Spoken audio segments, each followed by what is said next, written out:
how's your experience voting? Ano yung pagkakaiba ng pagboto mo ngayon sa mga nakaraang pagboto mo? Gaano kabigat? This one is different. This one is, I believe this one weighs more because there's so much more at stake, as we all know. So, although my first time voting was crucial, of course, I think this one weighs more. Yeah. What were you thinking kanina while you were...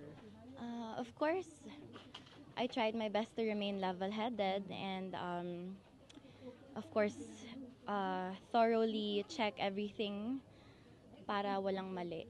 Yes. Your ate kanina, we interviewed her, Yes. sabi niya, nakikita daw niya sa'yo yung hindi niya nagawa nung 21 siya. And nakikitaan ka daw niya ng potential to be a public servant. What's your thought on that? With that, well, with my ate, she had different plans when she was 21. As you all know, she wanted medicine.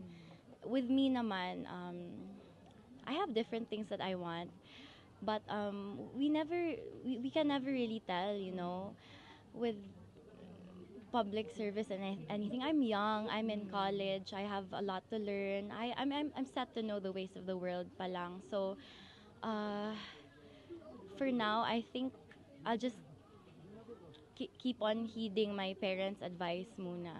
With my dad, obviously he wants me in this particular path.